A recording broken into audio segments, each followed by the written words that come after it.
Hello there, friends. Welcome back to another episode of Generation Tech. My name is Alan. When you take a look at the Imperial-class Star Destroyer, a hulking 1.6-kilometer-long battleship bristling with turbo lasers and weapons emplacements, it's hard not to get excited or at least be filled with a sense of awe and perhaps fear. In a lot of ways, these ships are designed to create this exact reaction amongst the populace. But what if I told you the Imperial-class Star Destroyer in the larger galactic picture isn't really all that useful of a tool? I mean, Star Destroyers are massive. They can't be accommodated at most starports. It also is a security risk to have such a sensitive military vessel flying through crowded space lanes, and so a lot of planning must be done just to determine this thing's flight path. And also, it's one of the most resource-intensive ships the galaxy has ever seen. Yes, it can dish out a lot of pain, but it also needs constant resupplies. Otherwise, it's just, a giant floating 1 mile long piece of Durasteel. And if you have too many of them in your fleet, you're going to strain the logistical capabilities of your entire military. And let me tell you, after Endor, when the supply chains actually did break down, the Imperial-class Star Destroyer within weeks started struggling to fight even the smallest Rebel combat patrols. The once mighty Imperial-class Star Destroyer without the logistical network to support it quickly became the prey. Yeah, Imperial-class Star Destroyers, while any warship really is going to be limited in their capabilities outside of a direct conflict. They're ultimately liabilities for your government. Good for security and defense, but a huge drain of resources. You know what kind of ship is far more useful than an Imperial-class Star Destroyer? Well, it's a ship that brings economic value and goods everywhere it goes. We, of course, are talking about the very boring but oh so important bulk freighter, backbone of the Galactic Republic economy. See, the mercantile fleets of the Star Wars galaxy have always outnumbered the military fleets, and that's for good reason. The Republic, for the longest time, was a government system that was really powered by a very robust economic system. The Republic's main job was just to regulate the markets and provide security so that trade could flow freely without too much imbalance. The mercantile fleets of the Star Wars galaxy have always outnumbered the military fleets. I mean, that's obvious because the Republic was always a government faction that was driven by trade. And so the central government's main job was to regulate and keep trade as free and fair as possible, and also maintain security in the hyperspace lanes. Whenever the central government failed in those two jobs, there's usually a lot of chaos and eventual regime change and collapse. And so when the Rebel Alliance started attacking the Galactic Empire more openly, they had to really scramble and find large warships to add to their fleet. And this was a major problem because the Empire basically had a monopoly and control over all large ship production in the galaxy. The only thing the Rebel Alliance could really rely on were the various merchant fleets in the galaxy that were, sympathetic to their cause. The fact that these merchant captains were willing to strap shield generators and turbo lasers onto their vessels shows you just how mismanaged the economy was beneath Palpatine's reign. I mean, anytime you see business people start getting emotional and do crazy things like put weapons on their ship, you should pay attention because these are usually some of the least political individuals out in the galaxy. What they really care about is trade and money, and if they start panicking, it probably means that the political class is doing something terribly wrong. Anyway, in today's video, we're going to be taking a look at some of the best bulk freighters that money can buy. These are not sexy-looking ships that are going to win any competitions when it comes to firepower or speed, but what they are terrific at is holding a lot of stuff, so that the galactic economy can continue to grow and spread to new worlds, bringing food, fuel, and goods to trillions. The economic system is the true source of power in the Galactic Republic. It's why this government system is able to rule as long as it did. And at the center of this economic system were bulk freighters. Millions and millions of bulk freighters that can carry ridiculously large amounts of payload. Before we continue, a quick word from our sponsor for today's video, porkbun.com, one of the best places to register a domain name and start your own website. Recently, Porkbun has struck a partnership with Proton Mail, which provides excellent, secure email hosting solutions. It's perfect for entrepreneurs, freelancers, developers, and web designers. Individuals who want a professional email solution that is not only secure, but lends legitimacy to your brand. Proton Mail uses end-to-end encryption to keep all of your communication secure and private. Proton Mail also comes with its own suite of encrypted tools, including Proton Calendar, Reader, Proton Drive for storage and sharing of files, Proton VPN services, and Proton Pass for managing all of your passwords in one place. So whether you're just one person or you have an entire team, Proton Mail has a bunch of flexible plans that can be scaled up to meet your business's needs. Proton Mail also works across devices and operating systems. It all works perfectly with porkbun.com, which not only provides you very low-priced domain names, but also has several freebies like WHOIS Privacy and SSL certificates. Right now, porkbun.com can get you Proton Mail Essentials or Professional plans starting at $5.99 a month. Check out the link down below for more information, and thank you for your patience.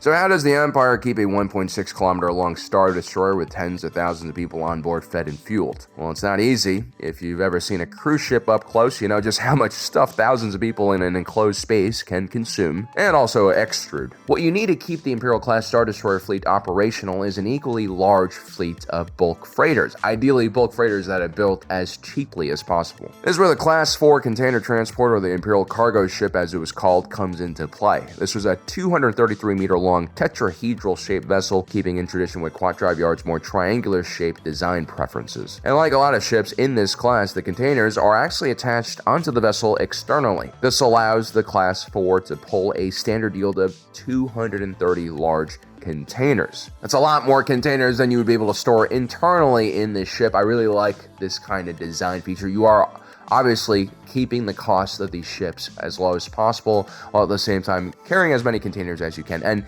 yes, just like here on Earth, the containers in Star Wars are standardized. On Earth, we have the International Organization for Standardization, which determines the size of these containers. In Star Wars, I imagine it's the jobs of hardworking bureaucrats like Cyril Karn in the Bureau of Standards. Such standardizations go a long way to just make the entire system more efficient. This way, every bulk freighter made in the galaxy can ideally carry every container made in the galaxy. Interesting enough, it also seems like a lot of these containers actually have emergency thrusters built into them. This could, in theory, allow these containers to move themselves in orbit, and so you wouldn't have to have like a freight mover kind of starship like the YT-1300, right? You could just have the freight containers move themselves. It's actually genius. Also, in the case of a catastrophic failure with the bulk freighter, the containers can detach and technically land by themselves. And so along with the 6 escape pods found on board, you could actually enter one of these containers during an emergency, and you might actually survive the crash landing. Now, at first glance, the Class 4 container transporter doesn't look like much. It has a bridge module in the front, similar to the Arkanon's class command cruiser. I actually wouldn't be surprised if Quat had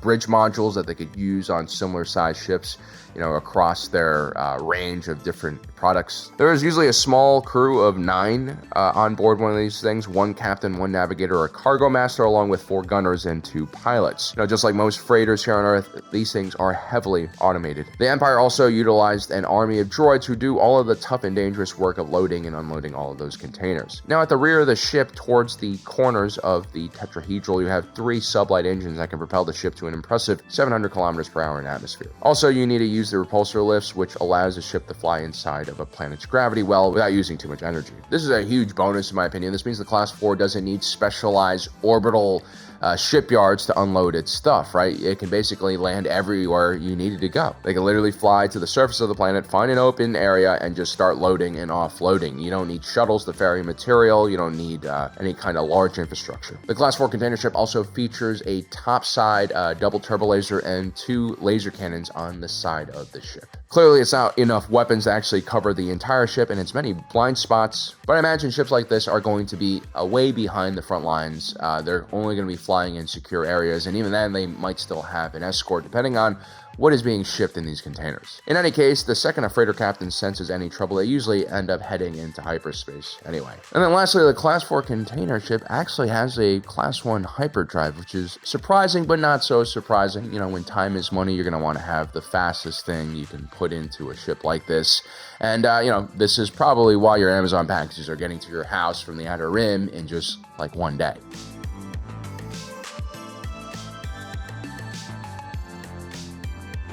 It can be hard to find beauty in bulk freighters. I understand this, because when these ships are designed, the main focus is really function. Form is rarely ever considered, and more driven by how much cargo space you can actually put into your ship, legally speaking. It takes a special type of individual, usually a independent freighter pilot of some kind, to truly understand the beauty and capabilities of these large behemoths. Someone like Han Solo, who grew up in the sewers of Corellia fighting for every scrap of food and resources he could get his hands on. He came from a world that was heavily industrialized, but because of poor environmental policies and also just new markets being created in the Outer Rim, Han's home planet became a very undesirable place to live. He struggled all throughout his childhood. It's not surprising to me at all that someone like Han would become a smuggler and a black marketeer. When you grow up so poor that you have the habit of counting how many grains of rice you have left in your cupboard, you also start developing the same skills needed to be a good commodities trader. And when Han Solo became successful, as a general in the Rebel Alliance, married to New Republic loyalty, instead of quitting his job and becoming a part of the elite circles of Coruscant, he kind of reverted back to his original job as a cargo pilot.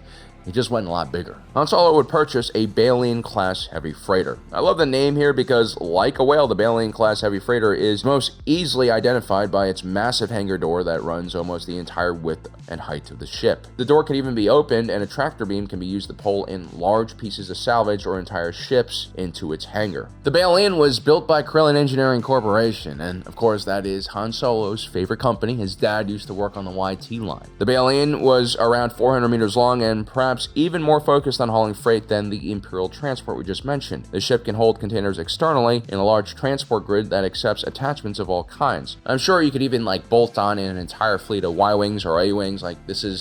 It's like a car carrier, but for starships, right? That's what it looks like. It's multifunctional. The ship also has a large internal hangar for more fragile and valuable items like a Rathtar, which is squishy. So the ship might not be the most beautiful thing in the world, but the Millennium Falcon also grew on people, I feel like no one right straight off the bat thought it was good looking, I think, except for maybe Han. But yeah, this bulk freighter is one of the most commonly seen bulk freighters in the galaxy because, again, CEC is really good at pushing out quantity. And I think without it, the galactic economy would look very different, a lot smaller.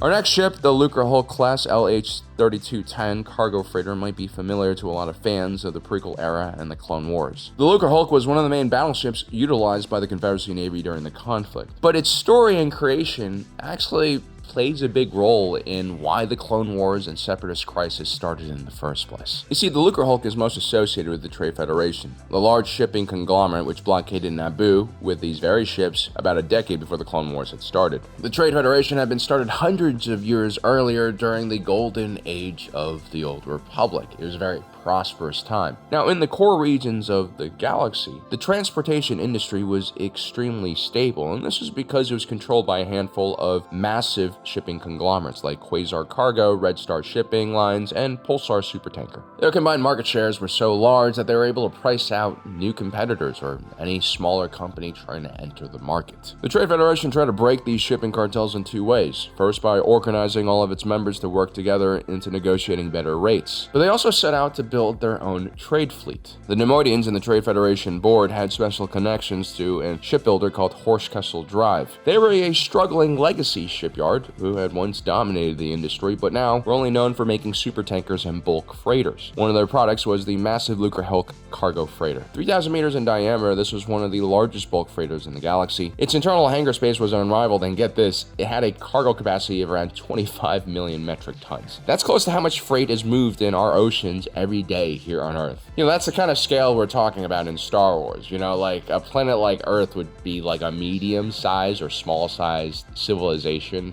and you just have thousands and thousands trading with each other. So yeah, things are massive in Star Wars. And as the Trade Federation Lucrehulk fleet grew, so did their control of the shipping lanes. By the time the Trade Federation was confident enough to blockade Naboo, they had already become the largest transport conglomerate in the galaxy. And the mighty Lucrehulk class cargo freighter was converted into a makeshift battleship. The massive internal cargo space was used to carry huge amounts of war material and supplies. A common load included 50 C-9979 landing craft, 1,500 vulture droids, 1,500 troop carriers, 550 multi-troop transports, 6,520 armored assault tanks, 1,500 platoon attack crafts, along with hundreds of thousands of B-1 battle droids. That amount of cargo space allows you to carry a lot of stuff, and you can do a lot of physical damage or economic damage. You could, for instance, unload millions of battle droids onto a planet like during the invasion of Naboo, or you can dump millions of tons of cheap products and destroy local industries.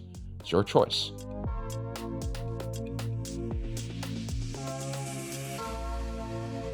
If you take a look at the planet of Mon Calamari, it is geographically very isolated. It lies at the end of a minor hyperspace lane that branches off from the end of the Perlemian Way. Usually planets this deep in the outer rim are left relatively untouched and underdeveloped. They're definitely not going to have substantial trade and cultural connections with the rest of the galaxy, but actually, the planet Mon Calamari did have those things. It was famous all across the galaxy. Everyone knew about the ocean planet, and this has a lot to do with its wide range of aquatic flora and fauna that was exported and could be found everywhere in the galaxy because of its medicinal and culinary properties. And second, the Mon Cala were known for building excellent starships that were extremely durable and perfect for long-range voyages.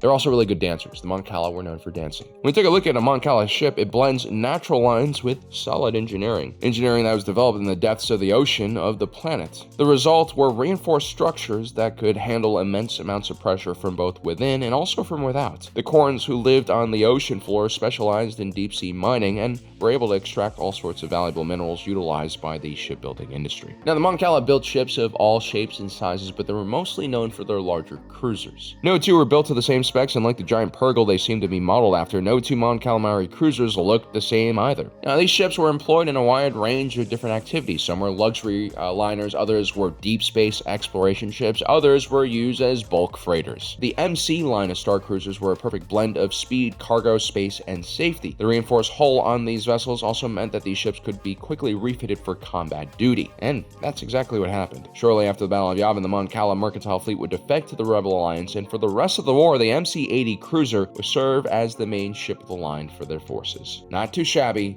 for a cargo ship. So if you're a little boy, a 10-year-old kid or a man-child of some kind, I recommend you getting an Imperial-class Star Destroyer. I mean, it's got a lot of weapons, it's triangular shaped, so it's aggressive. It's something that can really build your confidence and hide a lot of your insecurities, But if you're a smart man, if you're a man who has moved past a lot of these earlier struggles we all deal with, if you know what the fuck's going on, you get a bulk freighter. I mean, look at all that space. Look at all that room for activities. You could put a whole fucking Costco inside of a bulk freighter. You could put multiple Costcos inside of a bulk freighter. And if that is not your goal in life, I don't know what you're doing. Anyway, guys, I hope you enjoyed today's video. Don't forget to subscribe and hit that notification button down below so you don't miss on the rest of our awesome content. My name is Alan, and the dream is a bulk freighter for every man and woman. Let's do it.